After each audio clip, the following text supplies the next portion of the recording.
Rule number 5 of Saul Alinsky's Rules for Radicals tells us that, quote, ridicule is man's most potent weapon.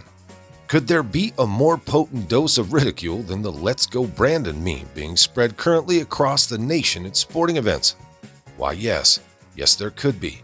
Let's say you spread that very same meme through a rap song.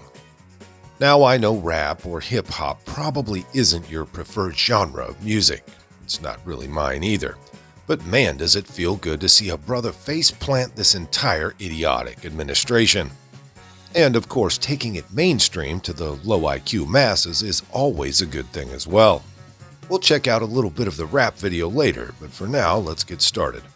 So, as a threshold matter, so to speak, Joe Biden has done the heavy lifting by making his time as the supposed president a massive FU to the middle class and everyone not too rich to be bothered.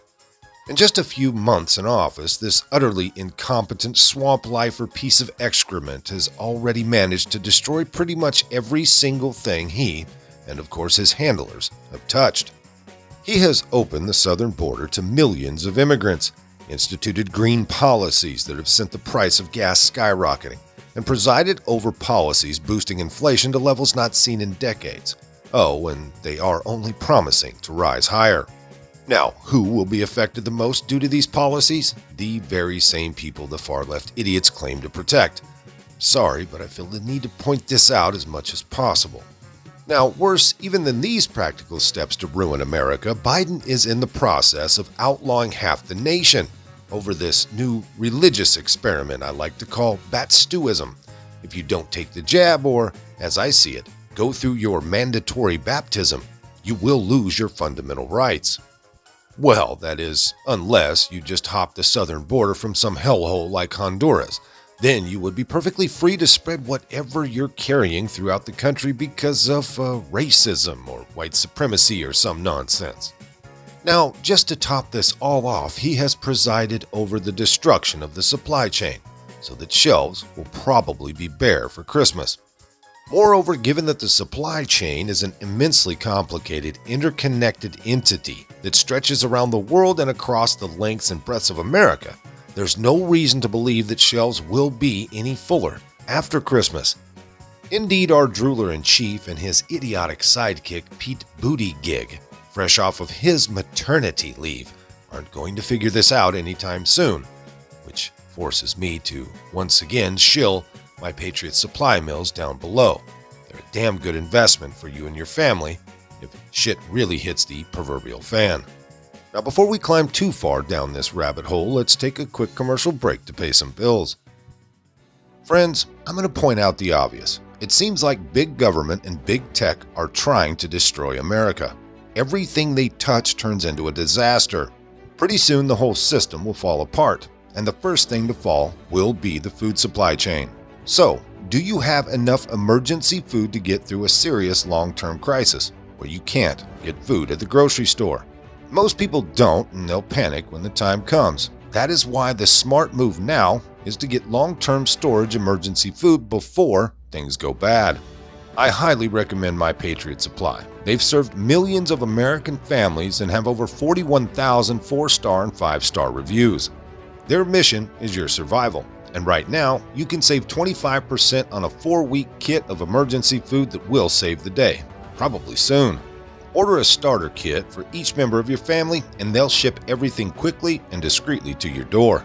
Go to preparewithresurgence.com so you can claim your 4-week emergency food kit and save 25% in the process. That's preparewithresurgence.com, or hit that link in the description box. Not surprisingly, people are finally taking notice. Over the past several months, chants of F Joe Biden have rang out in sporting events across the nation. It's a beautiful thing to hear. That certainly suggests Biden is in trouble, but the dissatisfaction had not yet been refined into ridicule. For that, it took a reporter trying to cover up those grassroots chants. Oh my God, it's just such an unbelievable moment. Brandon, you also told me, as you can hear the chants from the crowd, let's go, Brandon. Brandon, you told me you were going to kind of hang back those first 2 stages and just watch and learn. What did you learn that helped you there in those closing laps? Oh my God, it was learning how each line didn't stay to one. Everything shifted top to bottom so much that it was kind of like, okay, let's just stay patient where we're at and hope for the best. And that, sports fans, was the magic we needed to turn America's growing and utter disdain for Biden into that which the hard left should fear the most, ridicule. As I predicted, "Let's Go Brandon" became a meme on fire. Now, admittedly, the meme is itself anecdotal evidence of widespread dissatisfaction with Biden, and mere anecdotal evidence is easy to dismiss. But then, this meme was turned into a song by hip-hop artist Loza Alexander. Let's take a listen. Let's go Brandon, hey. Let's go Brandon, hey. Let's go, let's go, hey. Let's go Brandon, let's go Brandon. You know what they saying, ho? Let's go Brandon, let's go Brandon. You know what they saying, ho? Let's go Brandon, let's go Brandon. You know what they saying, ho? Let's go Brandon, let's go Brandon. Hey, you know what they saying. Hey, you know what they saying though? Hey, you know what they, yeah, you know what they, yeah, hey. And I say it with a passion as I pull off in the Aston.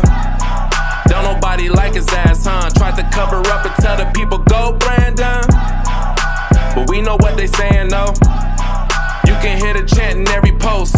Don't nobody want this commie cause we not in China. Everybody hated Trump and now they out to catch a body. That's what they get for treating us like we in Squid Games. Green light mandate like he's insane. These times people waking up to everything. Go Brandon, but we all know what the saying mean. Let's go Brandon, let's go Brandon. You know what they saying, ho? Let's go Brandon, let's go Brandon. You know what they saying, ho? Let's go Brandon, let's go Brandon. You know what they saying, ho? Let's go Brandon, let's go Brandon. Hey, you know what they saying, ho? Hey, you know what they saying, though? Hey, you know what they, yeah, you know what they, yeah, hey.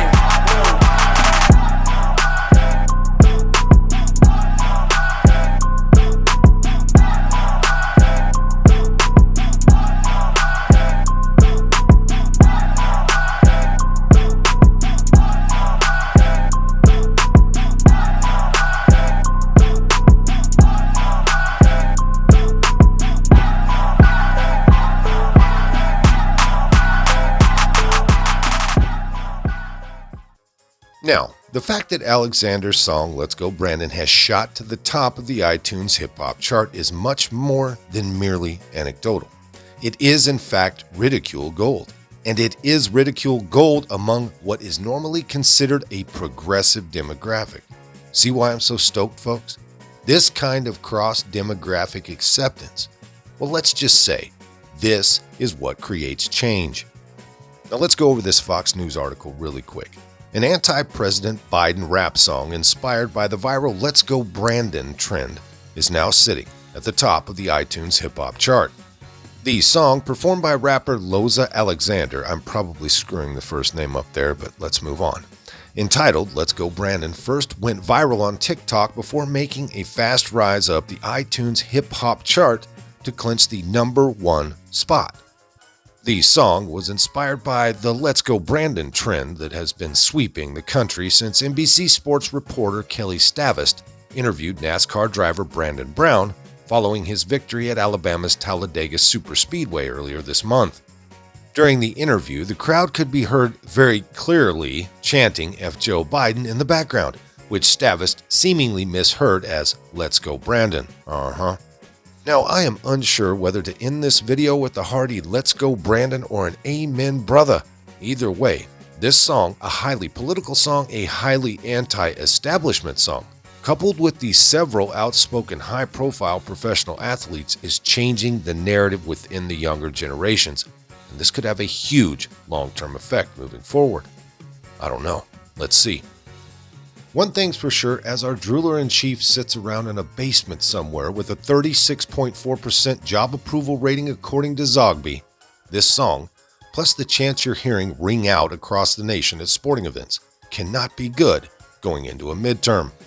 Some of this came by way of the American Thinker. If you liked it, hit that like button. Subscribe if you haven't. Leave a comment down below. There's a PayPal link in the description box, so please put $1 in the bucket on the way out the door. I'd like to thank everyone for all your donations. They're much needed and much appreciated. Now, with all that being said, we'll see you next time. Come on, move. Move. Easy, easy.